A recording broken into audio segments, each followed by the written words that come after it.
¿Está bien si empezamos con los que estamos? Sí, Ok.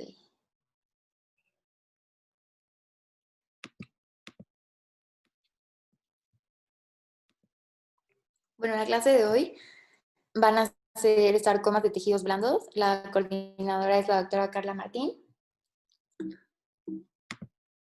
Dentro del contenido de la clase vamos a ver las generalidades de sarcomas de tejidos blandos, las principales manifestaciones clínicas, el diagnóstico.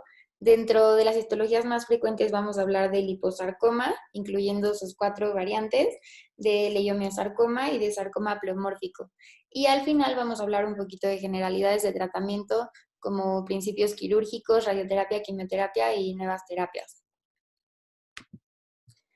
Dentro de la introducción, pues bueno, los sarcomas van a ser un grupo raro y heterogéneo de tumores malignos que van a tener un origen mesenquimatoso. Esto es importante porque el que tengan el origen mesenquimatoso nos va a llevar a un amplio espectro y podemos ver que pueden madurar hacia diferente tipo de células como adipocitos, células de músculo liso, cartílago, fibroblastos, células de músculo esquelético y hueso.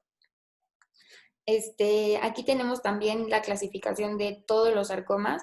Los que vamos a tratar ahorita en la clase pues van a ser los tumores provenientes de adipocitos, dentro de ellos el liposarcoma bien diferenciado, el liposarcoma desdiferenciado, el liposarcoma pleomórfico y el liposarcoma mixoide, y uno de músculo liso que va a ser el leiomiosarcoma.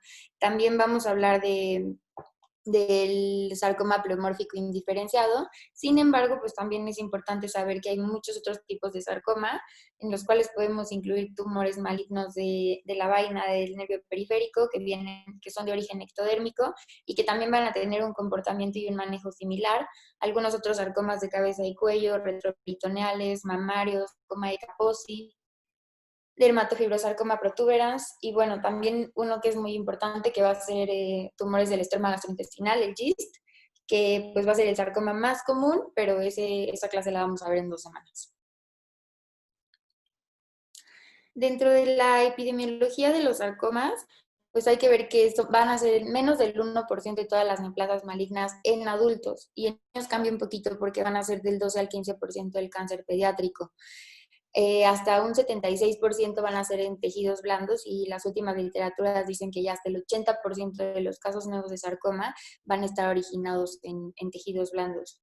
Van a tener predisposición por el sexo masculino y van a tener un pico de incidencia aproximado a los 50 años. Estas cifras son a grandes rasgos, ya que vamos a ver más adelante que por cada subtipo van a tener picos de incidencia diferentes. La histopatología, pues ya vimos que va a haber más de 50, más de 100 subtipos histológicos diferentes, y los más comunes en el adulto van a ser el liposarcoma, que va a ser un 20%, el leiomiosarcoma y el sarcoma pleomórfico indiferenciado con un 14% cada uno, y de ahí ya nos vamos al GIST, que va a ser un 9%, y los demás sarcomas que ya los vemos en menor porcentaje. En la infancia también cambia un poquito, ya que del 10 al 15% de los casos de sarcoma van a corresponder a tejidos blandos. Ahora, dentro de los más comunes en la infancia, pues vamos a tener el sarcoma de Ewing, algunos subtipos de rabdomiosarcoma y tumores centrales supratentoriales. En los niños es también un poco diferente, porque vamos a ver que muchos de estos sarcomas van a tener un mejor pronóstico que los sarcomas de tejidos blandos en adultos, como es el rabdomiosarcoma embrionario alveolar. Dentro de la patogenia, pues va a ser una entidad que generalmente va a ser de novo y no va a venir de una lesión benigna preexistente. Sin embargo, sí hay factores asociados o predisponentes, como pueden ser la predisposición genética, que el síndrome pues más representativo va a ser el síndrome de Li-Fraumeni, la neurofibromatosis, que vamos a ver que son pacientes pues que van a ser neurofibromas, neurofibrosarcomas, generalmente en extremidades inferiores, y bueno, en neurofibromatosis tipo 1, que también la vamos a ver relacionada con tumores malignos de la vaina del nervio periférico. Tenemos también el retinoblastoma, que cuando es bilateral familiar, pues hay que recordar que nos va a dar 40 veces más riesgo de osteosarcoma que la población general. La poliposis adenomatosa familiar, que también va a tener una alta frecuencia de tumores desmoides intraabdominales. Y bueno, después de esto también tenemos la exposición a radioterapia, a sustancias químicas, irritación crónica al linfedema y algunos virus que vamos a ver más adelante. Dentro del síndrome de Li-Fraumeni, pues va a ser una mutación en la línea germinal del gen supresor de tumores, TP53. Y bueno, hay que recordar que esta línea germinal va a ser la que más... ¿Es el tuyo, Olivia? ¿Es el que te dejé? ¿Perdón? Ah. Bueno, recordar que esta línea germinal va a ser la que más predispone a sarcomas pediátricos como osteosarcoma, rhabdomyosarcoma o sarcoma de Ewing. 7% de los niños con sarcomas de tejidos blandos pueden tener síndrome de Li-Fraumeni. Va a ser un rasgo autosómico dominante que, como ya vimos, además de predisponer para sarcomas de tejidos blandos, también es para sarcomas óseos y cáncer de mama. Y bueno, vamos a ver que de los pacientes con diagnóstico de síndrome de Li-Fraumeni, de un 25 a un 33% va a presentar sarcomas y el 90% de estos va a ser antes de los 50 años y van a tener un riesgo acumulativo del 100% a los 70 años. La radioterapia, menos del 1% de los sarcomas de partes blandas van a estar relacionados con radioterapia. Sin embargo, fue uno de los primeros cánceres que se asoció a la exposición de radiación ionizante. El grupo de edad que más riesgo va a tener van a ser los niños, y dentro de las histologías más frecuentes en tejidos blandos, pues va a ser el sarcoma pleomórfico indiferenciado, en tejido óseo va a ser el osteosarcoma, y en mujeres tratadas con radiación post-cáncer de mama va a ser el angiosarcoma. También se ha visto que rara vez se va a ver después de dosis bajas, por abajo de 40 grays.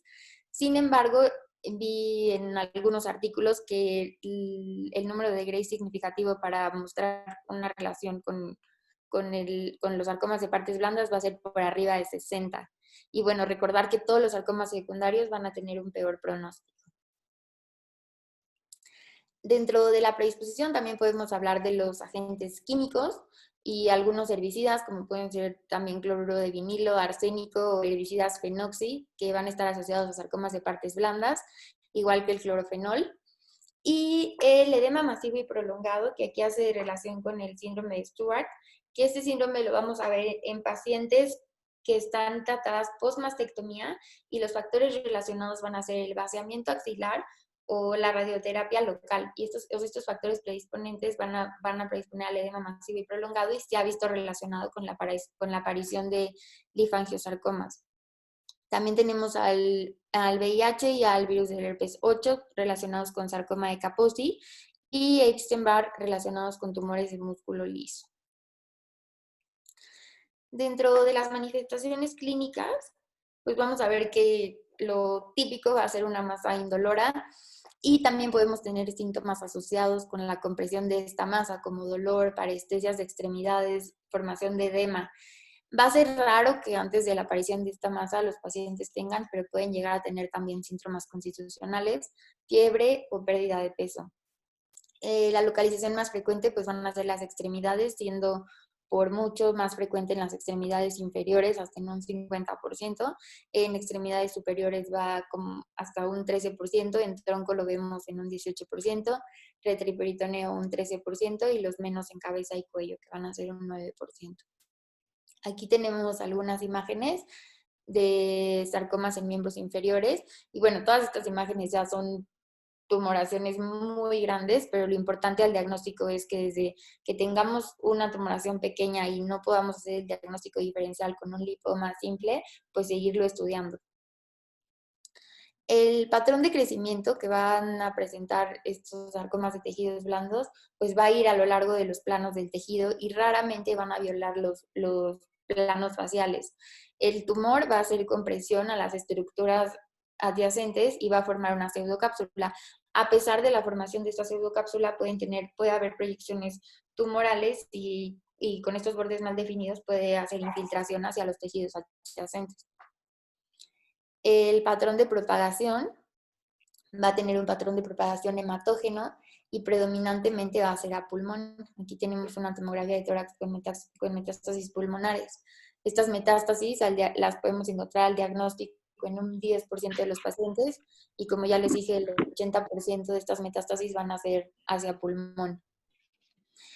Vamos a encontrar mayor número de metástasis en tumores profundos a la fascia, y bueno, los subtipos histológicos más asociados a esta presentación, pues va a ser el sarcoma de Ewing, de tejidos blandos hasta en un 25%, los tumores malignos de la vaina del nervio periférico en un 16% y el condrosarcoma extraesquelético en un 13.6%. La propagación a ganglios regionales va a ser poco frecuente en sarcomas de tejidos blandos. Sin embargo, sí va a haber algunas histologías que van a predisponer un mayor riesgo a esta propagación, como el rhabdomiosarcoma, el sarcoma sinovial, el sarcoma epitelioide, sarcoma de células claras o algunos sarcomas vasculares, incluidos ahí los angiosarcomas. Y pues solo recordar que la propagación a los ganglios regionales ya nos va a llevar a un estadio 4. Dentro del patrón de recurrencia y la enfermedad metastásica, pues la incidencia de recurrencia local va a depender mucho de la ubicación anatómica, el grado de resección, el uso de radioterapia neoadyuvante o adyuvante y la histología del sarcoma. Entonces es difícil que generalicemos en el grado de recurrencia o en la enfermedad metastásica que pueden presentar porque cada caso es individualizado. Ahora, un 25% va a desarrollar enfermedad metastásica distante después del tratamiento exitoso del tumor primario. Y esto se ha visto relacionado mucho con el tamaño del tumor. Tumores mayores a 5 centímetros que son profundos a la fascia, de un grado de intermedio a alto, van a tener un desarrollo de enfermedad metastásica hasta en un 50% de las veces. Y hasta un 80% va a ser pulmonar, como ya lo vimos.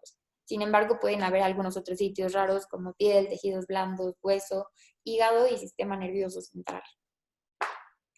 Va a haber excepciones que básica pulmonar, como los liposarcomas mixoides con células redondas, en el cual vamos a ver metástasis extrapulmonares, podemos ver en retroperitoneo, podemos ver en abdomen, en columna vertebral y en tejido paraespinal. También tenemos a los leiomiosarcomas retroperitoneales, los cuales suelen metastasizar a hígado y a pulmón, y los liposarcomas retroperitoneales, que generalmente van a tener una recurrencia local o a nivel regional. Para hacer el abordaje diagnóstico, ya que conocimos como un poquito las generalidades, pues generalmente el diagnóstico va a ser tardío y el diagnóstico definitivo siempre va a ser histológico, pero es muy importante que desde la historia clínica empecemos a conocer al paciente desde los antecedentes heredofamiliares, que por todo lo que ya vimos en un inicio, los antecedentes personales patológicos, y al momento de hacer la semiología de la tumoración, pues preguntarle mucho al paciente acerca del crecimiento, de los síntomas asociados que tenga. En la exploración física, ver la localización, el tamaño, la profundidad de esta tumoración, la fijación o no a planos profundos y si hay o no edema asociado. Las banderas rojas que tenemos que considerar ante estos pacientes, pues van a ser tumoraciones por arriba de 5 centímetros, que condicionen dolor, que hayan aumentado de tamaño en poco tiempo, que estén profundos a la fascia muscular, y este va a ser un marcador muy sensible de malignidad. Y la recurrencia, o sea, de un lipoma que fue quitado, que recurre, pues bueno, ya ahí tenemos una bandera roja. Los estudios de imagen nos van a ayudar a saber la etiología de esta masa de tejido blando. También nos tienen que ayudar para ver la extensión del tumor primario, que esto a su vez nos va a aportar mucho para la planificación quirúrgica y también para establecer la presencia o no de enfermedad metastásica. Estos estudios de imagen pueden ir desde una radiografía simple hasta un PET-CT. Entonces, bueno, en una radiografía simple nos va a ayudar mucho para descartar masas que vienen de tejidos blandos o de tejido óseo. Podemos detectar también calcificaciones intratumorales, que esto lo vemos en osteosarcomas o en sarcomas sinoviales de tejidos blandos. Y la resonancia, primero aquí lo dividí como en diagnóstico, y la resonancia va a ser el gold estándar para las masas de tejidos blandos que estamos abordando en esta clase, que van a ser en extremidades, tronco, cabeza y cuello. La resonancia magnética nos va a ayudar a delimitar la extensión y la relación con las estructuras adyacentes, saber si hay afección muscular o no, y también nos puede ayudar para valorar recurrencias locales. Por otra parte, la tomografía de tórax va a estar más utilizada en diagnóstico para sarcomas retroperitoneales y sarcomas viscerales, pero en sarcomas de extremidades, tronco y cuello nos va a ayudar para descartar metástasis pulmonares. Entonces, pues recordar cuáles son los que tienen alto riesgo de hacer estas metástasis pulmonares, pues van a ser todos los sarcomas de tejido blando de extremidad o tronco, tumores mayores de 5 centímetros que estén adheridos a planos profundos de grados intermedios o altos. La Sociedad Europea de Oncología Médica recomienda hacer una tomografía torácica helicoidal a todos los pacientes con diagnóstico reciente de sarcoma de partes blandas, independientemente del sitio de origen, y esto va a ser para descartar metástasis pulmonares. Hay que recordar también que pues, la tomografía de tórax va a ser más sensible que el PET en la detección de metástasis torácicas en pacientes con sarcoma. Entonces, antes de un PET, lo que tenemos que pedir pues, es una tomografía de tórax. La tomografía de abdomen y pelvis también la podemos solicitar en busca de metástasis, por ejemplo, en liposarcomas de células redondas, ya que pueden metastasizar, me cuesta trabajar esa palabra, abdomen o retroperitoneo, o en angiosarcomas o sarcoma epiteloide y sarcomas de células claras, ya que pueden tener metástasis a ganglios linfáticos. La resonancia magnética o la tomografía de cráneo también la podemos solicitar ante angiosarcomas cardíacos y sarcomas de partes blandas alveolares. Ahora y por último, el papel del PET-CT, pues bueno, va a tener una capacidad limitada para diferenciar tumores benignos de tejidos blandos de sarcomas de bajo grado. Entonces, como ya vimos en un principio, no nos va a hacer el diagnóstico del sarcoma ni la extensión ni nada, y es por esto que no se va a pedir de forma rutinaria inicial, con excepción de los tumores periféricos de la vaina nerviosa. En estos pacientes sí podemos empezar con un PET. Ahora, la Red Nacional Integral de Cáncer nos dice que el PET sí va a ser útil en el pronóstico, en la clasificación y en la respuesta a la quimioterapia neoadyuvante en pacientes con este tipo de sarcomas. Y también dice que puede ser útil para valorar enfermedad metastásica extrapulmonar, pero como ya vimos, pues lo más sensible para la enfermedad metastásica pulmonar va a ser la tomografía. Y aquí sí hay que hacer como un paréntesis, ya que muchas veces cuando tenemos evidencia de enfermedad metastásica pulmonar en una tomografía y el PET es negativo, se llega a manejar como un falso positivo de la tomografía, y pues solo recordar que no se debe de manejar así, ya que lo más sensible es la tomografía. Entonces, ante la evidencia de enfermedad metastásica por tomografía, pues se tiene que tratar como tal, aunque el PET esté negativo. Posteriormente a los estudios de imagen, el diagnóstico definitivo, como dijimos, pues va a ser histopatológico, y este se va a hacer con biopsia. Algo importante en la biopsia es que se debe de realizar después de la resonancia magnética, ya que esta puede condicionar edema que nos puede llevar como a tener una mala imagen en la resonancia magnética. El método más común y el gold estándar va a ser una biopsia con aguja gruesa guiada por ultrasonido. Va a tener una baja incidencia de complicaciones y va a tener una alta precisión diagnóstica, teniendo una precisión diagnóstica hasta el 86% en el grado y un 88% en el subtipo. La biopsia se va a hacer con una aguja de 14-16 French y siempre se tiene que dirigir al componente heterogéneo. Y es importante hacerlo guiado por ultrasonido, ya que con esto podemos evitar zonas de necrosis y así hacer mucho más sensible nuestra toma de biopsia. Otros tipos de biopsia, pues va a ser la biopsia de aspiración con aguja fina, que no está recomendada de manera inicial, ya que tiene una baja precisión, no nos va a proporcionar el subtipo histológico ni el grado, y puede ser útil para confirmar la recurrencia de la enfermedad. Ahora, la biopsia incisional va a ser algo que no está recomendado, ya que va a generar una violación capsular y puede hacer diseminación de células tumorales. Posteriormente a que ya tenemos la biopsia, vamos a hacer todo el abordaje y toda la estadificación, y vamos a empezar con el grado histológico. El grado histológico va a depender de 3 parámetros, que va a ser la diferenciación, que como ya lo sabemos todos, pues va a ser moderado, bueno, bien diferenciado, moderado o poco diferenciado. El recuento mitótico, que vamos a ver la división por microscopía, y el grado de necrosis tumoral. Ya teniendo estos 3, vamos a sacar un grado, y este grado puede ser del 1 al 3. El sistema de clasificación del grupo de sarcoma de la Federación Francesa dice que el grado histológico, pues como ya les dije, va a tener estos 3 parámetros. Únicamente va a ser útil para sarcomas primarios de tejidos blandos que no han sido tratados. No va a haber diferencia entre tumores benignos y malignos de tejidos blandos, y no va a sustituir el diagnóstico morfológico. Va a tener un poco valor pronóstico para tumores de la vaina periférica, porque ya la mayoría de estos tumores pues, van a estar considerados como de alto grado y no está recomendado en angiosarcoma, en sarcomas de partes blandas alveolares, en condrosarcoma, mixoide extraesquelético, en sarcomas de células claras y en sarcoma epiteloide. La estadificación va a estar hecha por la JCC y bueno, ahorita ya tenemos la última versión que va a ser la 8ª edición y aquí cabe mencionar como los cambios que tuvieron de la 7ª a la 8ª, que fueron muy importantes porque por primera vez se hicieron cambios que sí tienen evidencia con el pronóstico de los pacientes.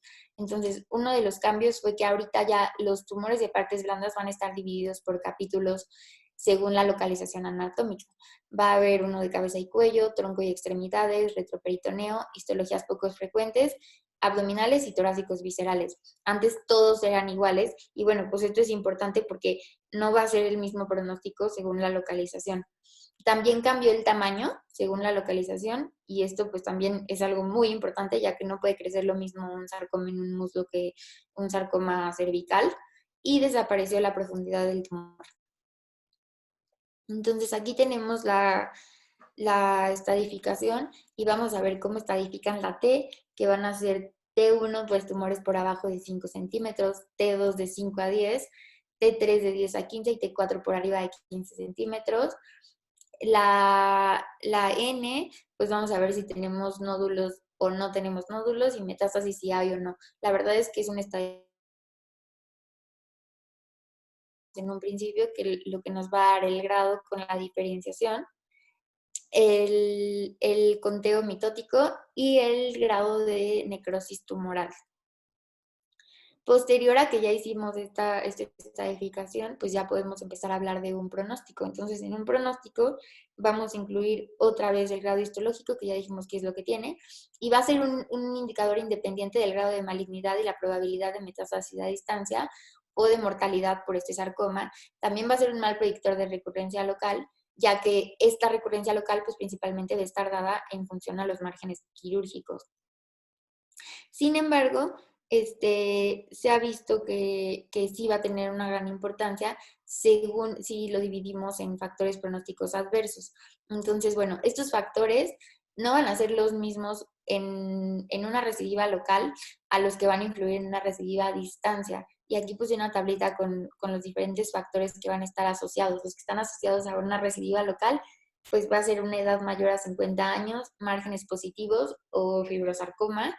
Un recidiva a distancia va a ser un tumor con un tamaño mayor a 5 centímetros, que sea de alto grado, que tenga una localización profunda, que ya tengamos una recidiva local o leiomiosarcoma.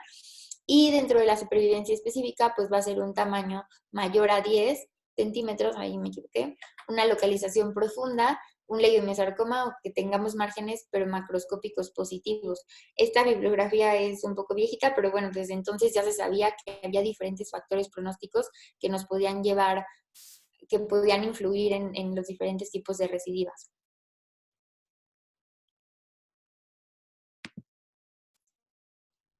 Otra parte con el pronóstico pues va a ser el tamaño del tumor, como ya lo vimos, que nos va a hablar también del riesgo de recurrencia local y el riesgo de metástasis a distancia.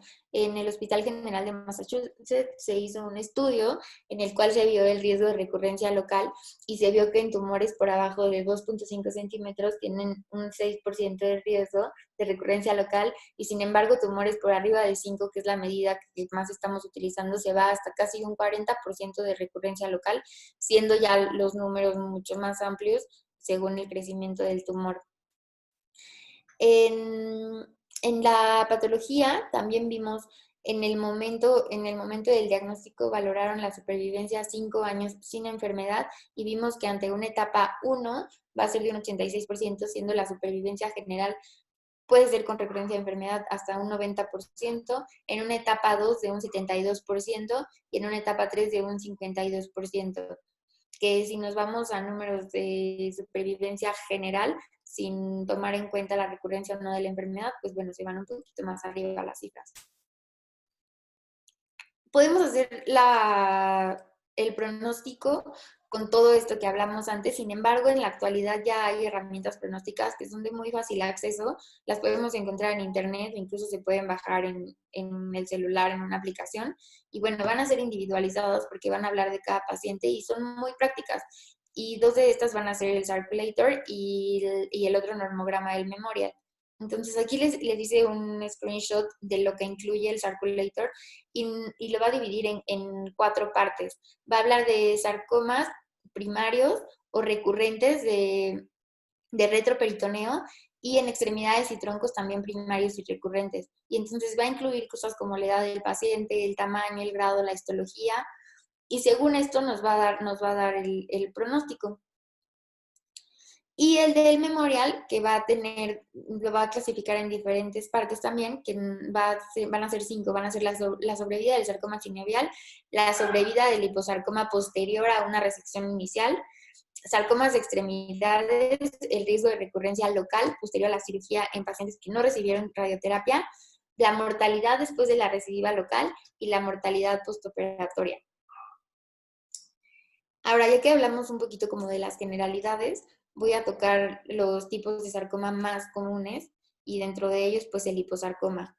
Entonces, el liposarcoma va a ser el sarcoma en el adulto más frecuente, va a ser hasta un 12.8% y va a ser hasta en un 20% de todos los sarcomas de tejidos blandos. Como ya vimos, los precursores pues van a ser adipocitos y va a tener un pico de incidencia entre los 40 y los 60 años. Cuando lo vemos en pacientes pediátricos, la incidencia va a ir de los 10 a los 20 años. Va a tener una leve predisposición por el sexo masculino y vamos a tener también subgrupos diferentes. Ahorita les puse una tablita donde están mejor explicados. También hay que hacer diferencia con tumores lipomatosos atípicos o lipomas atípicos, que al final de cuentas van a hacer lo mismo, o sea, van a recibir el mismo nombre, siempre y cuando estén localizados en extremidades y en tronco. Entonces, las manifestaciones clínicas de los liposarcomas, pues al igual que los sarcomas de paredes blandas, van a estar predominantemente en extremidades inferiores, en el muslo hasta el 50% de ellos. Va a ser una masa indolora, de crecimiento lento, firme, que generalmente la van a notar los pacientes posterior a un traumatismo local. O sea, es una masa que ya estaba ahí, que en el momento en el que el paciente tiene un golpe, se da cuenta de que está ahí la masa. Entonces, esto va a retrasar mucho el diagnóstico y el tratamiento. El 30% van a estar en retroperitoneo, que también van a estar como una masa indolora de crecimiento lento, que puede llevarnos a tener síntomas obstructivos urinarios o intestinales, el 10% en extremidad superior, cabeza y cuello un 5%, y bueno, tenemos también otras localizaciones anatómicas como el cordón espermático, cavidad peritoneal, axila, vulva y sarcomas mamarios. Entonces, el abordaje, como ya lo vimos en las generalidades, pues bueno, vamos a hacer la resonancia magnética y a la exploración física, pues va a ser una masa firme, un tamaño más arriba de 5 centímetros, adherida a planos profundos. Podemos empezar, como bien dijimos, con una radiografía simple y después hacer la resonancia magnética, en la cual podemos encontrarlos bien circunscritos, con lobulados y podemos encontrar también septos adentro. En esa resonancia magnética podemos ver que tenemos ahí el sarcoma en el compartimiento posterior del muslo y bueno, podemos ver la diferencia de la grasa circundante con el sarcoma. Dentro de la patología, y es como vamos a clasificar a los liposarcomas, pues vamos a encontrar a los bien diferenciados, a los no diferenciados, mixoides y pleomórficos. Los más comunes por mucho van a ser los liposarcomas bien diferenciados, van a ser generalmente sarcomas de bajo grado que no tienden a metastasizar y van a tener una baja recidiva local. Aquí vamos a incluir a los lipomas atípicos, que lo vamos a ver un poquito más adelante, y bueno, van a tener un riesgo de desdiferenciación, pero va a ser bajo. Después de estos vamos a encontrar a los sarcomas no diferenciados, que van a ser sarcomas de alto grado, que pueden estar asociados con liposarcomas bien diferenciados. Va a ser más común asociarlos con lesiones retroperitoneales y sí van a tener un alto riesgo de metástasis. Tenemos el grupo de liposarcomas mixoides, que van a ser más comunes en pacientes pediátricos, van a tener un grado intermedio, y dentro de estos vamos a incluir a los de variante con células redondas, que cuando ya tenemos el diagnóstico de que tienen células redondas, pues ya estamos hablando de un sarcoma mucho más agresivo. El riesgo metastásico, como ya les dije, pues va a estar más asociado a los sarcomas que tengan células redondas. Y por último vamos a tener los liposarcomas pleomórficos, que va a ser el grupo menos común dentro de los liposarcomas, va a ser de un 5 a un 10%, son de alto grado y bueno, solo recordar que estos pues, van a tener un alto riesgo de recurrencia y de metástasis.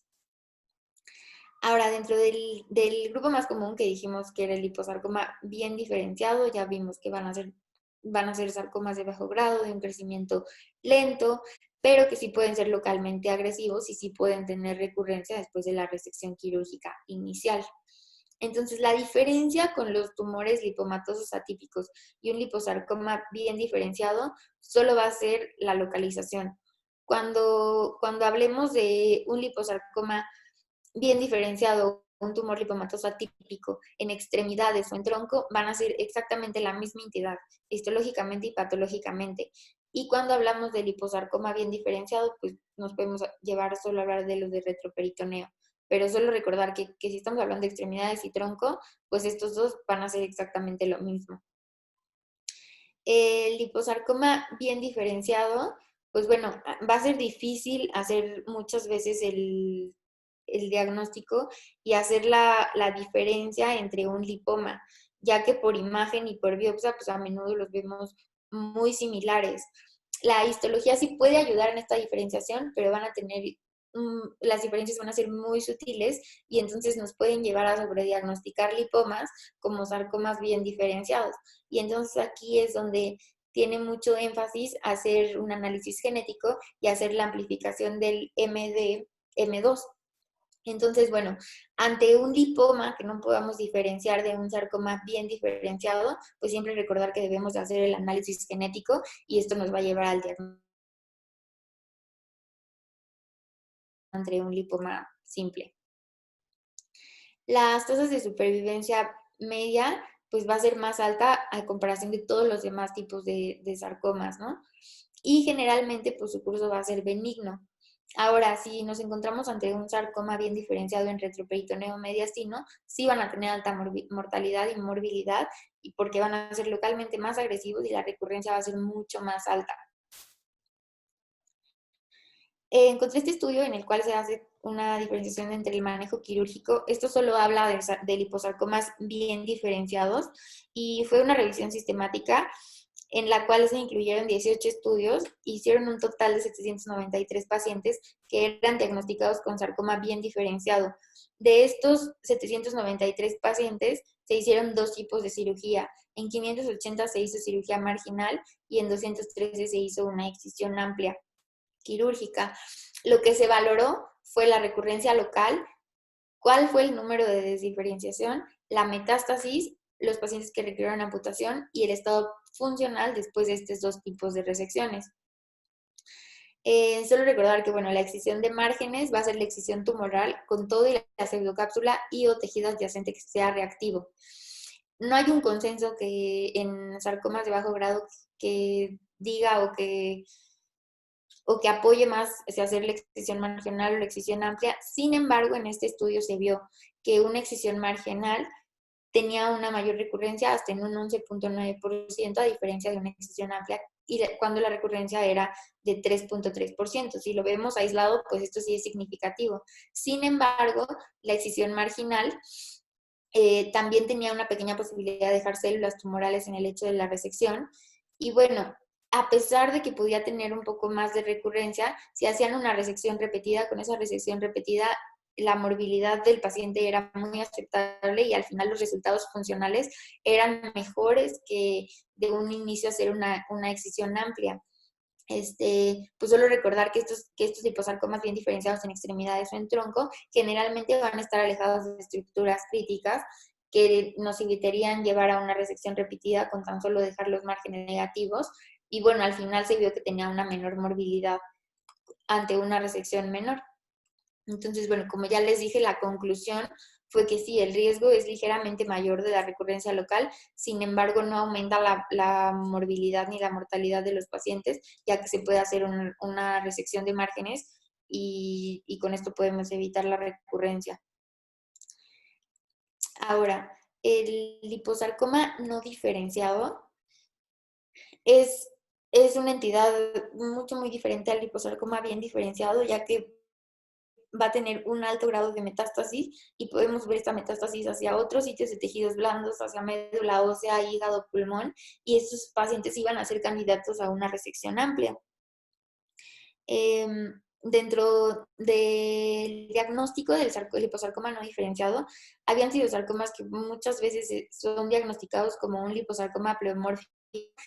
Sin embargo, sí es importante hacer esta diferenciación y aquí es donde otra vez podemos hacer el análisis con MDM2, ya que ante un liposarcoma pleomórfico que creemos que es de otra etiología, si nos sale positivo el análisis, pues podemos ver que no, que sí es un liposarcoma y simplemente es un liposarcoma no diferenciado. Aquí podemos ver un liposarcoma no diferenciado. En la flechita morada vemos todo el componente lipomatoso y podemos ver en la flecha roja el componente desdiferenciado y pues sí se ve muy bien la diferencia entre los dos tejidos. Ahora, dentro de la otra variedad de liposarcoma, que es el liposarcoma mixoide y células redondas, antes se creía que eran dos variantes distintas. O sea, que uno era un liposarcoma mixoide clásico y otro un liposarcoma de células redondas.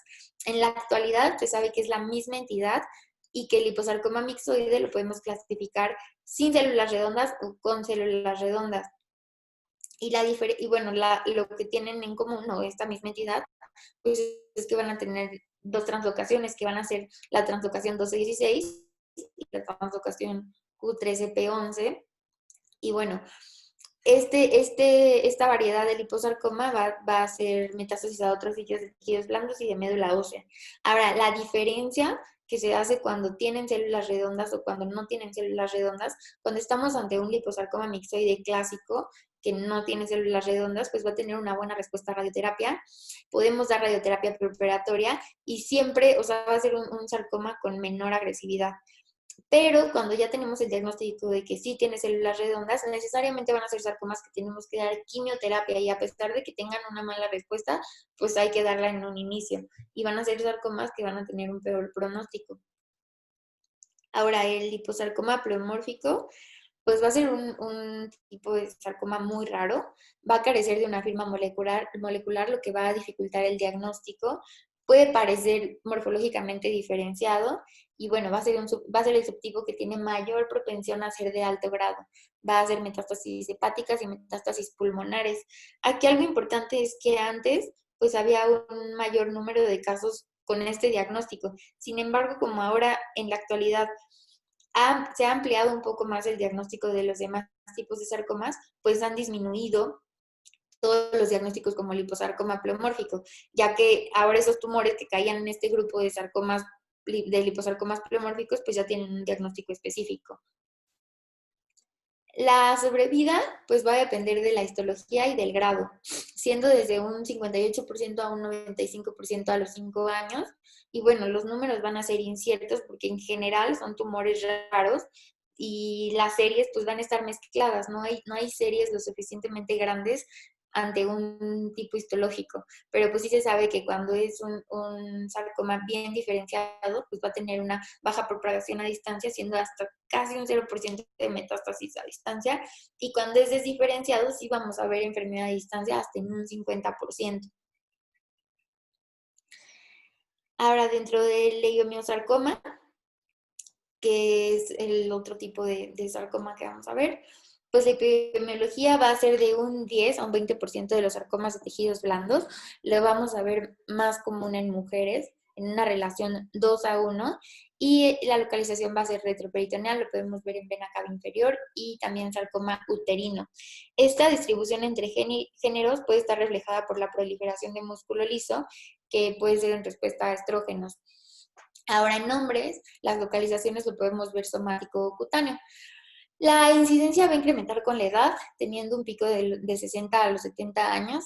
Y bueno, también podemos tener localizaciones abdominales, en retroperitoneo, grandes vasos útero, y va a ser menos común que lo encontremos en extremidades, como los otros tipos de sarcoma que ya mencionamos. Generalmente no va a tener factores predisponentes. Sí tenemos un riesgo relacionado con retinoblastoma hereditario hasta en un 13.1%, con síndrome del Li-Fraumeni hasta en un 8%, con exposición a radiación y con exposición a tamoxifeno específicamente en el leiomyosarcoma uterino. Ahora la histopatología, pues van a ser células precursoras de músculo liso. Podemos ver células fusiformes con abundante citoplasma eosinofílico, elongado y un núcleo hipercromático. Y en la inmunistoquímica vamos a ver que la mayoría de estos sarcomas van a ser reactivos para actina de músculo liso, desmina y H-caldesmol. Ninguno de estos, o sea, sí los podemos encontrar, pero ninguno va a ser específico para la diferenciación de músculo liso. Dentro de este mismo tipo de sarcoma, pues vamos a ver que la diseminación también va a ser hematógena. Podemos encontrar metástasis en pulmón y en hígado. Y bueno, los leiomyosarcomas cutáneos siempre van a tener un curso más indolente y van a tener menor capacidad metastásica.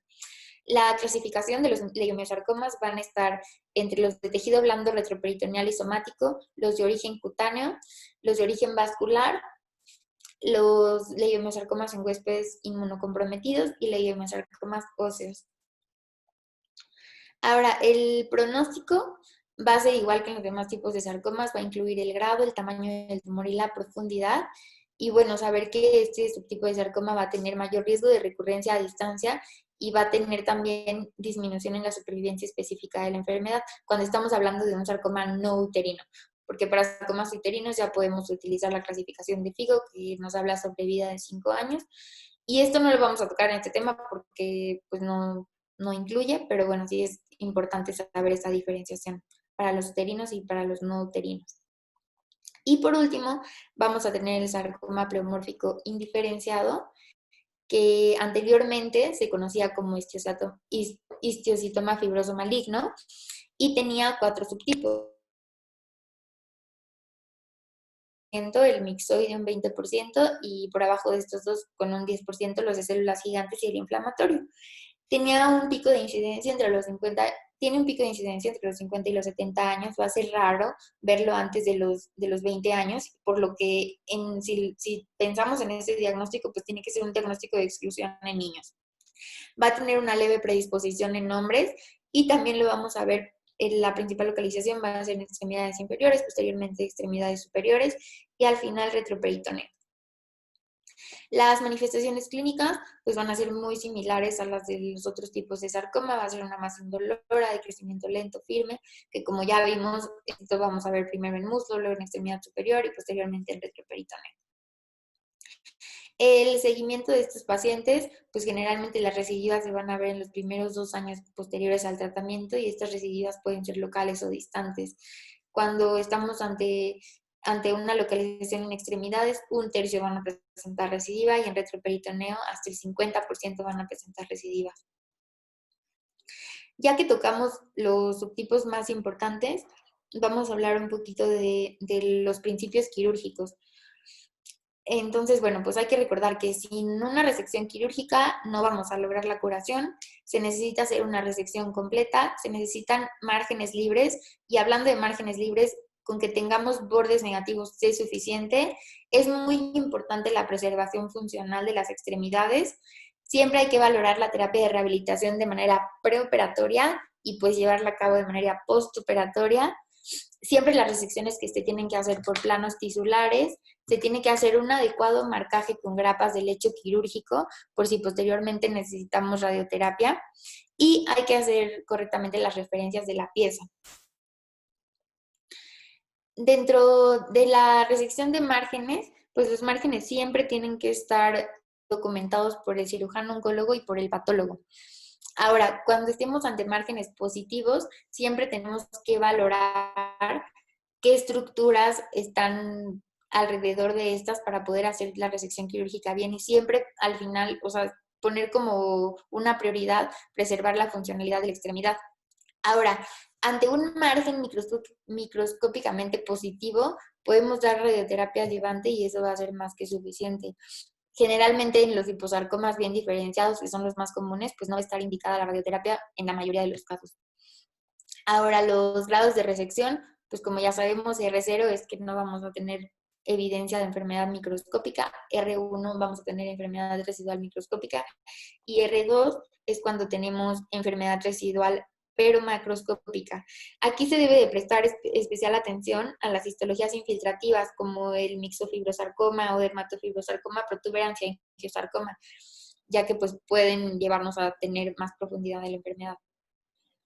Ahora, para hacer la diferencia entre la excisión amplia y únicamente los márgenes libres, pues ya ha visto que cuando son sarcomas de bajo grado, por abajo de 5 centímetros, una resección quirúrgica con márgenes negativos tiene una sobrevida hasta del 90%. Y cuando estamos ante un sarcoma de alto grado, la resección quirúrgica con márgenes negativos asociado a radioterapia sin necesidad de una excisión amplia nos puede llevar una sobrevida hasta del 90% a 10 años. Entonces es muy similar la sobrevida entre hacer una excisión solo con márgenes libres asociado a radioterapia a una excisión amplia.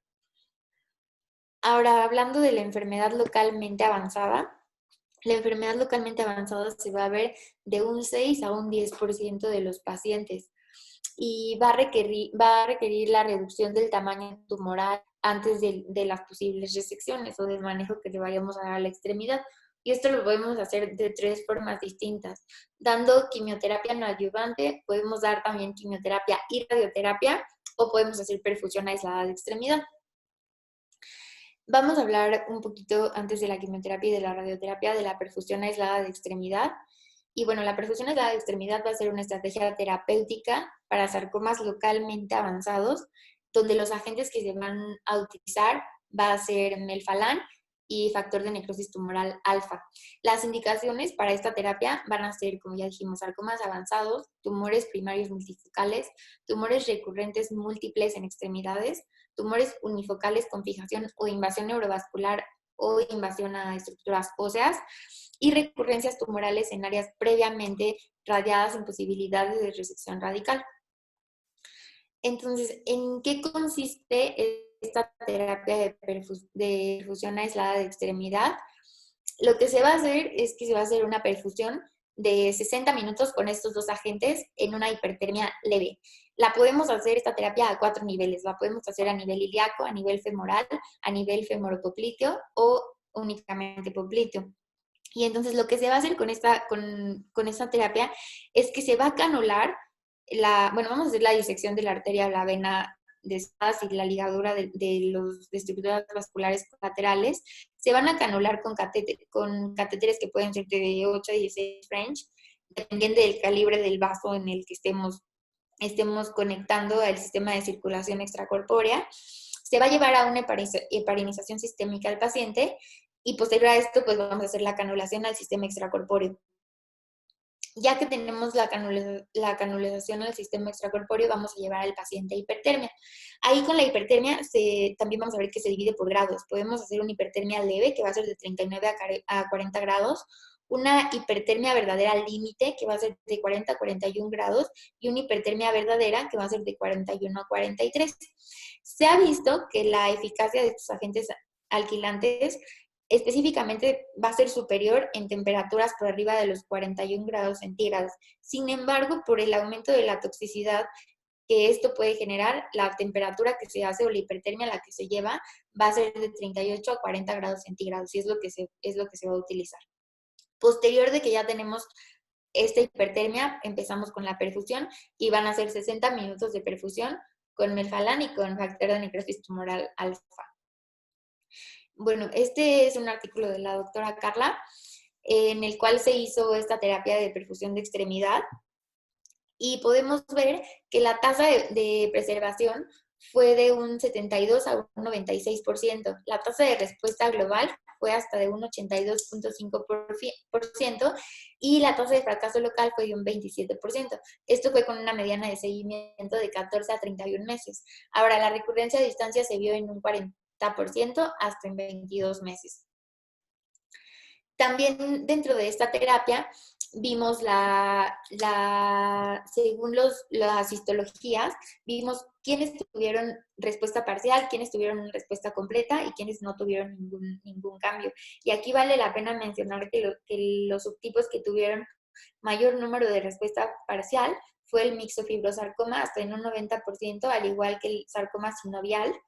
El pleomorfo, después de estos dos, viene el pleomórfico indiferenciado con un 67%.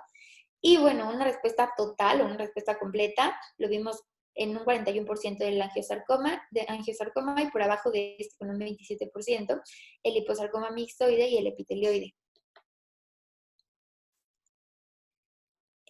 Posterior a esto tenemos también la cirugía de salvamento de extremidad y bueno, la meta de esta cirugía pues es preservar la funcionalidad de la extremidad y llevar a cabo una resección no oncológica. Siempre, igual que en cualquier cirugía, pues va a ser muy importante la evaluación de la rehabilitación preoperatoria y postoperatoria, que haya una buena comunicación entre todo el equipo oncológico y que se evalúen de manera integral todos los efectos secundarios que puede llevar todo el tratamiento, ¿no? No solo la cirugía, sino quimioterapia, radioterapia, todo lo que viene posterior. Hablando de la amputación, pues no va a tener un valor agregado en la supervivencia general, es por elección del paciente y bueno, generalmente se va a considerar la amputación cuando una resección tumoral total es lo mismo que, o sea, nos va a llevar a tener una extremidad no funcional.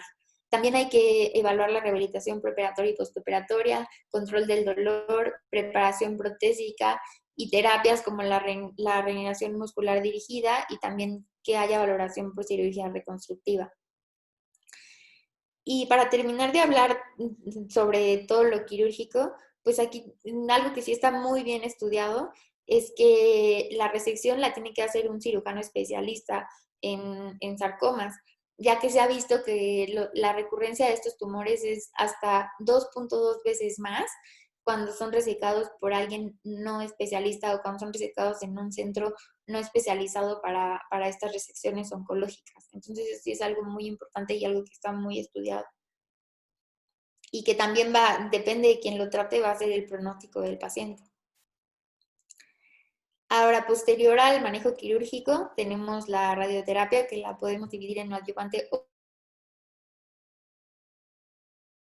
previo al manejo quirúrgico, pues vamos a ver que podemos encontrar una reducción de la carga tumoral. Antes de la resección van a ser radioterapias que vamos a necesitar menos dosis.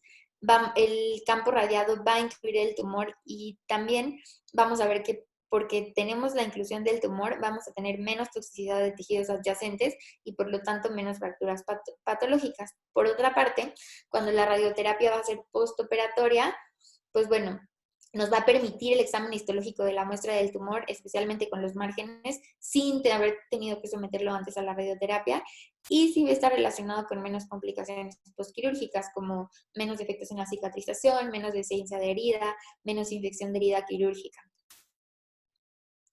Aquí tenemos un liposarcoma previo a la radioterapia en la imagen de la izquierda y podemos ver pues la disminución que tuvo, casi, bueno, no completa, pero sí se ve muy significativo posterior a la misma. Ahora, con base en la quimioterapia, pues bueno, se ha visto que el tratamiento sistémico con quimioterapia no va a mejorar la supervivencia y no necesita ser dada específicamente por la histología de los sarcomas. Los principales agentes que se utilizan van a ser la isofosfamida, doxorubicina, pazopanib, trabectedina y dacarbazina. A pesar de que no está como bien demostrado según y específico por histología, pues sí va a haber sarcomas, y eso es muy específico, que van a ser sensibles a antraciclinas y va a haber sarcomas que van a ser no sensibles a antraciclinas. Entonces, los ejemplos de los sarcomas sensibles a estas antraciclinas van a ser el liposarcoma, el leiomiosarcoma, el sarcoma epitelioide, sinovial, angiosarcoma, el pleomórfico indiferenciado y tumores malignos de la vaina del nervio periférico. En estos, la primera línea en quimioterapia pues van a ser las antraciclinas con doxorubicina, con osin, isofosfamida. Ahora, dentro de las histologías resistentes a estas antraciclinas también lo podemos dividir por grupos, y estos van a ser los sarcomas de partes blandas alveolares o condrosarcoma mixoide extraesquelético, en los cuales como no van a ser primera línea, pero como una terapia que podemos incluir si estamos ante una enfermedad sintomática o progresiva, puede ser el pazopanib o el sunitinib. Y en angiomiolipoma, en algunas enfermedades indolentes también está descrito que puedes dar sirolimus. Y bueno, al final, en dermatofibrosarcoma protuberans y resecable recurrente metastásico, pues el imatinib. Aquí sí es muy importante hacer la diferencia del GIST, porque bueno, pues en eso sí ya hay terapias blanco, ¿no? Y eso lo vamos a ver en la clase de GIST. Y por último, y esto es como lo más nuevo de sarcomas de partes blandas, va a ser la clasificación molecular. En esta clasificación, pues bueno, no la voy a explicar toda, pero sí es importante solo saber que existe. Y se van a dividir los sarcomas en sarcomas de genoma simple y sarcomas con genoma complejo. Dentro de los sarcomas con genomas simples, pues vamos a ver que van a ser translocaciones específicas y van a hacer solo una translocación. Un ejemplo de esto puede ser el sarcoma sinovial, en el cual solo tenemos una translocación. Y en los sarcomas con genoma complejo, vamos a ver que aquí podemos ver inicio como lesiones de bajo grado, que van a progresar con el tiempo y van a tener más de una translocación. Y esto puede ser como el liposarcoma, que tiene varias translocaciones. Y pues esto sería todo.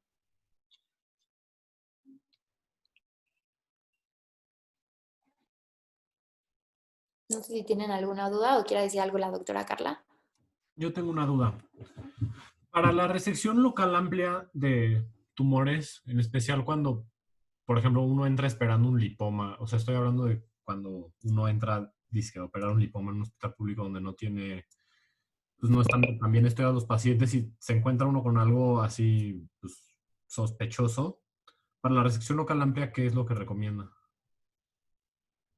Si el tumor parece un lipoma solamente, como su entidad maligna sería el tumor lipomatoso atípico o liposarcoma bien diferenciado, con la resección marginal básicamente es suficiente.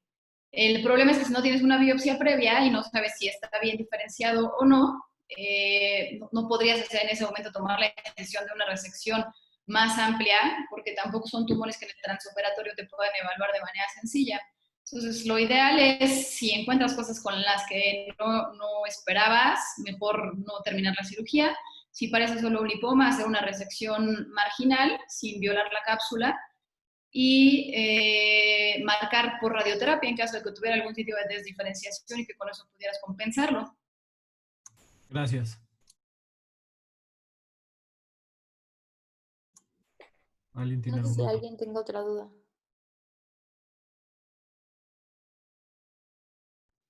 Yo quisiera hacer un comentario. Buenos días. Hola, doctor. Hola, primero felicitarte porque es una muy buena revisión. Es un tema bien difícil porque una cosa es ver a los sarcomas como un grupo, pero en realidad cada uno de ellos tiene características muy especiales. Aparte, niños es muy diferente a adultos. Así que una felicitación por la buena revisión que hiciste. Los principios, yo creo que para ustedes como residentes de cirugía lo más importante son los principios quirúrgicos que mencionaste y el saber que los conceptos han venido cambiando y seguirán cambiando.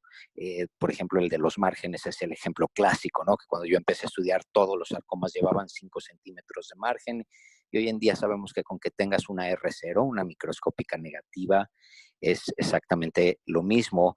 El principio siempre de no mutilar a los pacientes porque tienes otras alternativas terapéuticas además de la cirugía. Son radiosensibles y poquito, pero algo quimiosensibles, algunos de ellos. Entonces, no es prudente ni correcto amputar a todos los pacientes de inicio. Hay lugares donde por situaciones sociales o económicas se amputan de inicio a todos los pacientes, pero la verdad es que el manejo adecuado inicial siempre es tender a preservar la extremidad, excepto cuando, como lo dijiste, las extremidades no van a ser funcionales, porque tener una pierna que no puedes mover y que no puedes caminar con ella, pues tampoco te permite usar una prótesis externa, y la calidad de vida de los pacientes con prótesis externas son muy cercanas a la normal con piernas perfectamente funcionales. Entonces, si la cirugía completa va a dejar una pierna que no funciona y que tampoco permite el uso de una prótesis externa, pues eso es contradictorio, contraproducente e inadecuado. Un punto que no mencionaste que creo que es importante para ustedes es, mencionaste muy bien que la experiencia del cirujano tiene que ver con la sobrevida. El factor pronóstico más importante es el cirujano. Ningún sarcoma de ningún tipo se cura sin una buena resección quirúrgica. Y en ese punto, eso ya lo habías mencionado, lo que quiero agregar es que cuando haces una biopsia inicial para confirmar el diagnóstico, ya sea incisional o con aguja, la tiene que hacer el cirujano que va a hacer la resección definitiva, porque sabemos que el tracto de la aguja por la que tomaste la biopsia se siembra de células neoplásicas, y ese punto de la aguja o la pequeña incisión por donde hayas hecho la biopsia debe ser resecada en bloque con la pieza al momento de la cirugía definitiva. Entonces, el que hace la biopsia debe hacer la cirugía definitiva, porque la biopsia la planeas en donde pondrías la incisión adecuada pensando en la resección definitiva para poderla resecar en bloque con la pieza. Y la otra es no olvidar la diferencia molecular que los sarcomas tienen, porque es lo que los vuelve candidatos a otras terapias. Entonces, yo no diría que el diagnóstico definitivo es histológico, la confirmación diagnóstica es histológica, pero el diagnóstico definitivo es molecular, y eso te permite, por ejemplo, en el dermatoprotuberance, usar terapias blanco y moleculares cuando tienen la mutación positiva, pero sabemos que no va a servir si no tienen la mutación positiva. Por ejemplo, en fibrosarcoma infantil, que puedo hablar más de niños por razones obvias, por experiencia, el fibrosarcoma infantil tienen una translocación 12-15. Y entonces los pacientes con translocación 12-15 pueden recibir la lacrotinib, que es un inhibidor NTRK, o sea, de la tirosincinasa.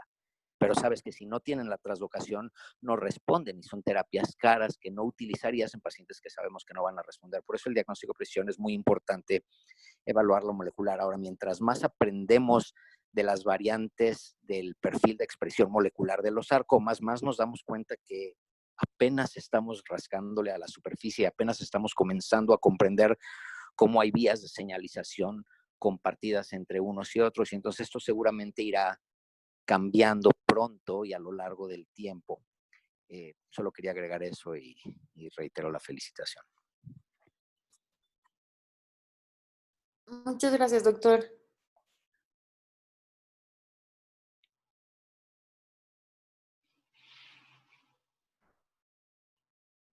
No sé si quiere agregar algo más la doctora Carla.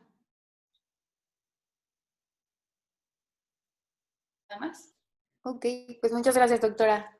Y gracias. Bye. Gracias. Gracias.